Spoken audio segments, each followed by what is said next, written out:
আসসালামু আলাইকুম। বাংলাদেশ বেতার গোপালগঞ্জ খবর পড়ছি ফারহানা ইসলাম।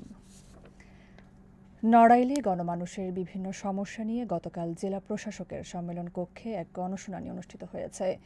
জেলা প্রশাসক ডক্টর মোহাম্মদ আব্দুল সালাম বিভিন্ন শ্রেণী পেশা ও বয়সের মানুষের আবেদন ও অভিযোগ শোনেন এবং তাৎক্ষণিক সমাধানের পাশাপাশি প্রয়োজনীয় ব্যবস্থা নিতে সংশ্লিষ্টদের দিক নির্দেশনা দেন।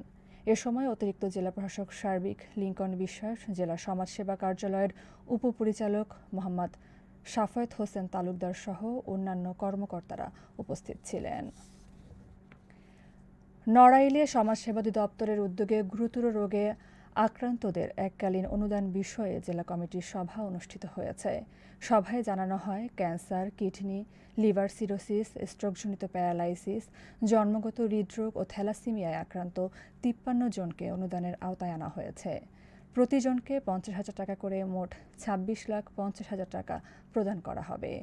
জেলা প্রশাসক ডক্টর মোহাম্মদ আব্দুল সালামের সভাপতিত্বে জেলা civil surgeon doctor Abdur Rashid, অতিরিক্ত জেলা ম্যাজিস্ট্রেট লিঙ্কন বিশ্বাস, অতিরিক্ত জেলা প্রশাসক মোহাম্মদ আহসান মাহমুদ রাসেল এবং সমাজসেবা কার্যালয়ের উপপরিচালক মোহাম্মদ সাফায়েত হোসেন তালুকদার এ সময় উপস্থিত ছিলেন। মাদারীপুরে জেলা প্রশাসক ও জেলা ম্যাজিস্ট্রেট জাহাঙ্গীর আলমের বদলিজনিত বিদায় উপলক্ষে সংবর্ধনা অনুষ্ঠিত হয়েছে। গতকাল বিকেলে শহরের অফিসার্স ক্লাবে এ আয়োজন করা হয়। অনুষ্ঠানে বিশেষ অতিথি হিসেবে বক্তব্য দেন police super Mohammad Habibur Rahman, RAB ৮-এর কোম্পানি কমান্ডার মীর মনির হোসেন, উপপরিচালক মোসাম্মদ জেসমিন আক্তার বানু এবং সদর উপজেলা নির্বাহী কর্মকর্তা ওয়াদিয়া সাবাব। বক্তারা বিদায়ী জেলা প্রশাসকের বিভিন্ন উন্নয়নমূলক কর্মকাণ্ডের প্রশংসা করেন এবং তার ভবিষ্যৎ সফলতা কামনা করেন। অনুষ্ঠানে বিভিন্ন দপ্তরের কর্মকর্তা ও গণমাধ্যম কর্মীরা উপস্থিত ছিলেন। শরীয়তপুরে সড়ক বিভাগের উদ্যোগে বৃক্ষরোপণ কার্যক্রমের উদ্বোধন করা হয়েছে। গতকাল এই কার্যক্রমের উদ্বোধন করেন শেখ নাবিল হোসেন। এ সময় উপস্থিত ছিলেন জেলা পরিষদের প্রশাসক সর্দার নাসিরউদ্দিন সহ বিভিন্ন দপ্তরের কর্মকর্তা কর্মচারীরা। সড়ক বিভাগের উদ্যোগে আগামী ৫ বছরে প্রায় ২৫,০০০ গাছ রোপণ করা হবে বলে জানানো হয়েছে। পরিবেশের ভারসাম্য রক্ষা ও সড়কের সৌন্দর্য বৃদ্ধিতে এ কার্যক্রম গুরুত্বপূর্ণ ভূমিকা রাখবে বলে আশা করছেন সংশ্লিষ্টরা। শরীয়তপুরে জ্বালানি তেলের সুষম বণ্টন নিশ্চিত করতে চালু হয়েছে রিয়েল টাইম মনিটরিং সিস্টেম। জেলা প্রশাসনের উদ্যোগে চালু হওয়া এ ব্যবস্থার মাধ্যমে ফিলিং স্টেশনগুলোতে জ্বালানি বিতরণ সরাসরি নজরদারির আওতায় আনা হয়েছে। এতে অসাধু চক্রের কৃত্রিম মজুত ও অনিয়ম প্রতিরোধ করা সম্ভব হবে বলে জানিয়েছে প্রশাসন।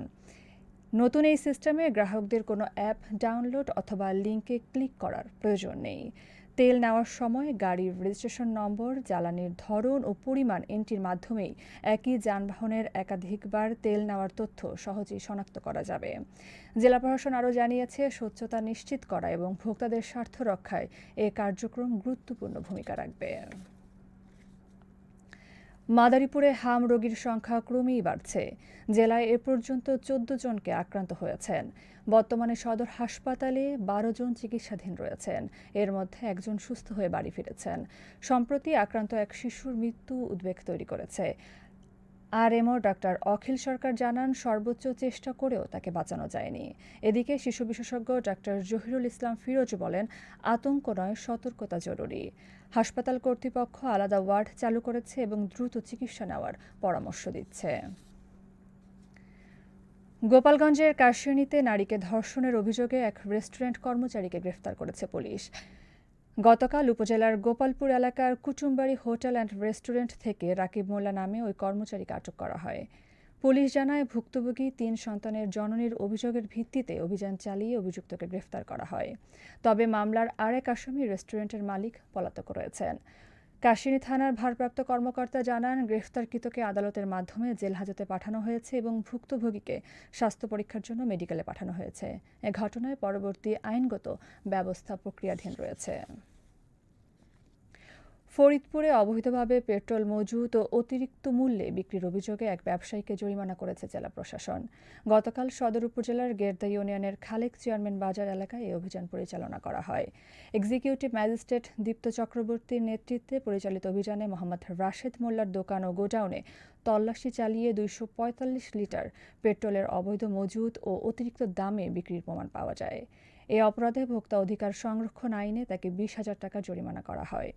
জেলা প্রশাসন জানায়, এ ধরনের অভিযান ভবিষ্যতেও অব্যাহত থাকবে। এবারে কৃষি সংবাদ।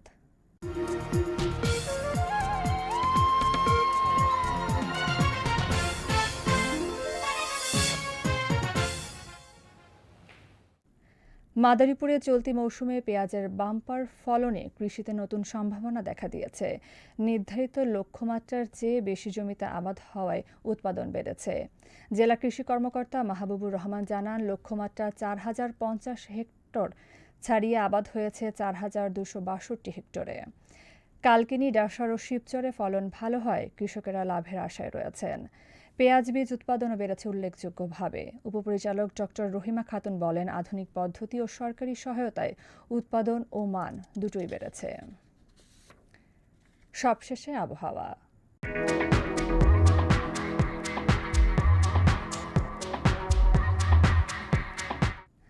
আজ বেলা 1টা পর্যন্ত আবহাওয়ার পূর্বাভাসে বলা হয়েছে, দেশের অভ্যন্তরীণ নদীবন্দর সমূহের জন্য কোনো সতর্কবার্তা নেই এবং কোনো সংকেতও দেখাতে হবে না। খবর শেষ হলো। আমাদের পরবর্তী খবর প্রচারিত হবে আগামীকাল সকাল 8টা 30 মিনিটে বাংলায়।